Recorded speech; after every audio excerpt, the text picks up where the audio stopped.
Dok, bakit ka meron neto, ha? Bakit may picture ka ng nawawala akong anak? Hindi mo ba talaga ako naaalala? Hindi. Sabihin mo sa akin, buhay pa ba ang anak ko? Umalis ka na. Marami pa akong gagawin. Buhay pa ba ang anak ko? Oo! Buhay na buhay ako! Ako ang anak mo na iniwan mo sa palengke dati! Nagtataka ka? Isa na akong trans ngayon. Alam mo, buti na lang, may mabait at mayamang pamilyang kumukup sa akin. Kaya maganda yung naging buhay ko. Tignan mo, naging doktor pa ako. Kaya salamat sa'yo at iniwan mo ko. Anak, hinanap kita. Umasa ako na babalik ka. Hindi na importante yan. Ayaw na kita makita at hindi na kita kailangan. Kaya umalis ka na! Hello po. Kamusta po yung pasyente? Dok, si nanay naman yung nagkasakit. Kamusta na siya? Okay naman. Sa iba ko na lang siya ipapaasikaso, ha? Anak? Anak, please! Bakit anak tawag mo sa kanya, Nay? Sure ka ba na habang buhay ka magagalit sa nanay mo? Nakita ko results niya kanina.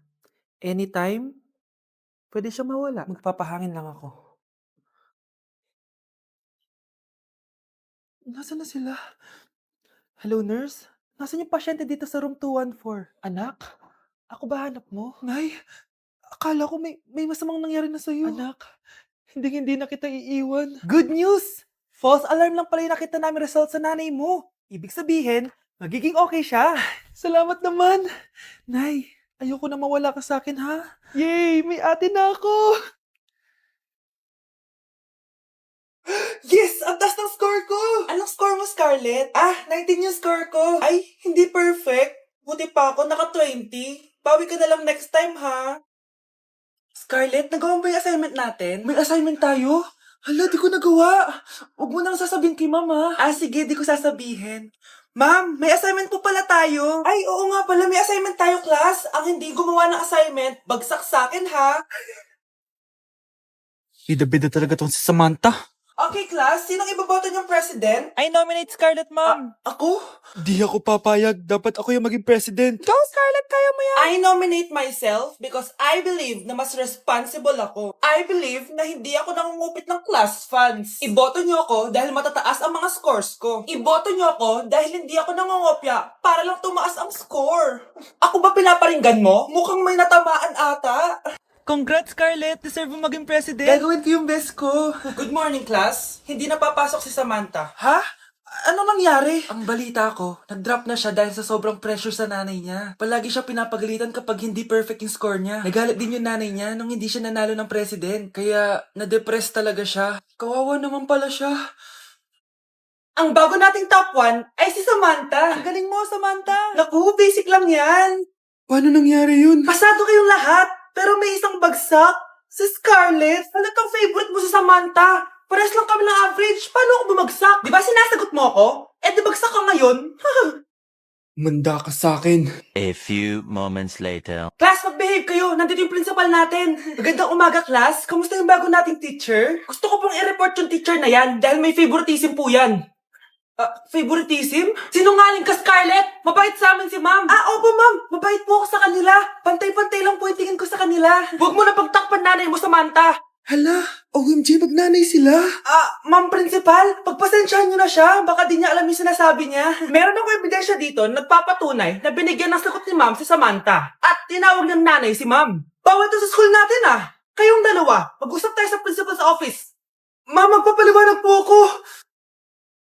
Ang bago nating top 1 ay si Scarlett. Yes, Scarlett, deserve mo yan. Marami pong salamat, Ma'am Principal. Alam mo, buti na lang hindi mo na-teacher yung nanay mo. Anong sabi mo? Hindi mo ba alam na magkapatid kayo ni Samantha? Iisa lang kayo ng nanay.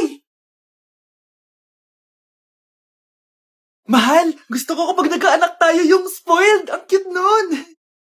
Mami, bilan mo ako ng bagong phone, yung iPhone 14 Pro Max. Bakit anak? Di ba kakabili ko lang ng phone sa'yo? Full storage na kasi ako, Mami. Tapos yung mga friends ko may mga bago na ring phone, so I need to keep up. Wala pa akong pera ngayon, anak. Anong sabi mo? Bibilan mo ako? Bibilan mo ako? Ito na, bibilan na kita.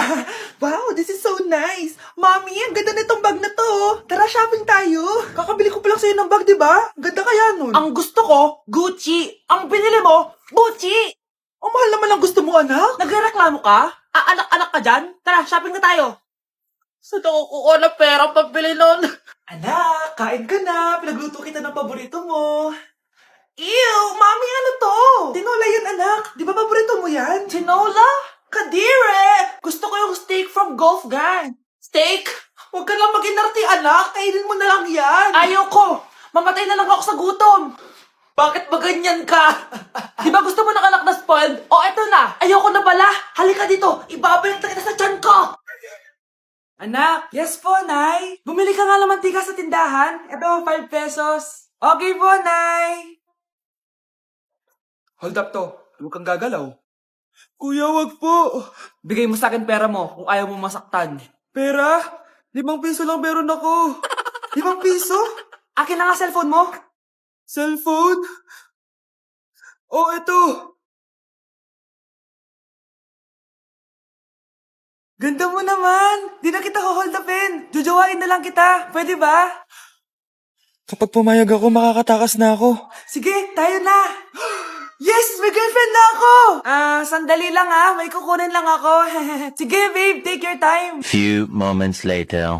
Ayan. Siya yung nag-hold up sa akin. Huy, halika dito. Aarestuhin na kita. Arestuhin? Pero jowa ko yan. Huwag ka lang magpaliwanag. Sumama ka na sa akin sa presinto.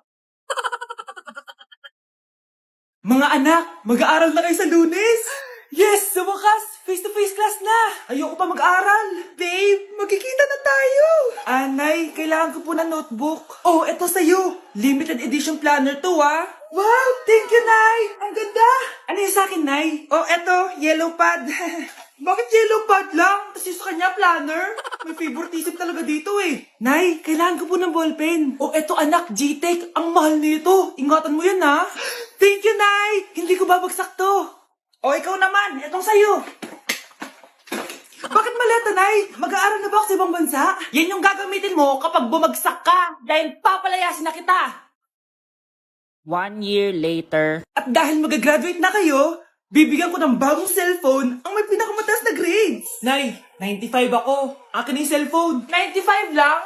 Ako nga 96 na Shh! Sa akin yung bagong cellphone dahil 98 ang grade ko. O ikaw, anong grade mo? Bagsak? 99 ako, Nay. At deserve ko to. I'm a bitch, I'm a boss. I'm a bitch and a boss, I'ma shine like gloss. I'm a bitch, I'm a boss. I'm a bitch and a boss, I'ma shine like gloss. I'm a Nay, alis lang ako sige anak. Iniwan niya phone niya. Ano kayang pinag-uusapan nila dito? Mga walang iya kayo.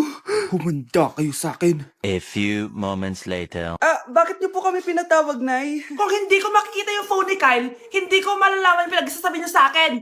Lagot tayo, ate. Kung san-san mo kasi nilalagay phone mo, Kyle. Nakalimutan ko Mag-umpisa tayo sa'yo, Kyle. Anay, puro na lang itlog at hotdog niluluto ni nanay. Mas masarap pa magluto yung kapitbahay natin. Sige, next time, ipagluluto kita na sinigang na hotdog. O ikaw, Brianna.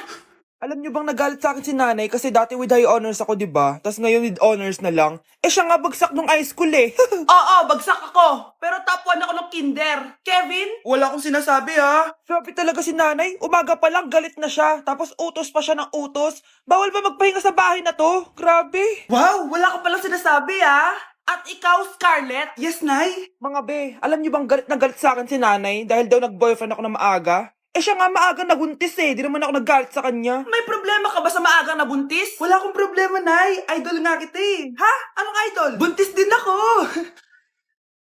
Wow, gising na siya. Ang pala mo nandito sa bahay. Nay, wag ganyan please. Alam mo, bilib din ako sa'yo Wala na nga tayong makain. Nagpabuntis ka pa. Buti pa yung anak ni Rosa. Pag-aaral ay natupag. Nakakawalang gana. Yan, umalis ka. Diyan ka magaling. Kasalanan mo to! Sinira mo yung future ko! Ate, please, tigilan mo yan. Walang kasalanan yung bata. Hindi! Dahil dito, galit sa akin si nanay. Kaya dapat mawala na to! Ate, wag! Ate! Anak, kain ka na. Nay? Sorry anak sa mga sinabi ko. Hayaan mo, babawi ako sa'yo Thank you, Nay. Nay, sumasakit yan ko. Nay. Oo, yung pinag-usapan natin Hihintayin ko lang mga anak tong babaeng to. Pag nabigay ko na yung bata, ibigay mo na agad yung pera sa akin Palak ibenta ni nanay yung anak ko. O anak, okay ka lang? Walang iya ka, Nay! Ang sama mo! Akala ko, totoong nagbago ka na. Pera pa rin pala yung nasa utak mo. Abay, bakit? Wala ka nang pakinabang dito. At least yung anak mo, mapapakinabangan ko. Wala ka namang papakain dyan eh. Napakasama mo! Lalayas na ako sa impyernong to! Sige, lumayas ka! Sino tinakot mo? Tignan natin kung saan ka pupulutin. Hello, Bes. Hello, Bes. Kilala mo ba si Edward? Oo, Bes. Siya yung ama ng dinadala ko. Mayaman pala sila, Bes. Gusto kanyang makita kasi gusto niyang panagutan yung baby mo. Talaga? Oo, Bes. Ito na yun, Bes. Bes, hindi mo na kailangan magtiis na nanay mo. Hindi pwedeng anak ko lang ang makikinabang sa yaman ng lalaking yun. Dapat ako din. Sana all may jowa! Uy, pre, tara mag-mall tayo. Oh, ano gagawin natin sa mall? Hanap tayong jowa doon. Balita ko maraming tao eh. For sure, makakaharap tayo. Magandang idea yan ah. Tara, mag-mall tayo. Tara na. Few moments later. Ayan na, nasa loob na tayo ng mall. Ang dami ng tao. Oh, bibigyan kita ng 1 oras. Dapat pagbalik natin dito, meron na tayong jowa. Sige, tara na. Hanap ako dito sa Tom's World. Ayan. Ate. Pwede ka bang jowain? Ay, grade 7 ka pa lang. Sige.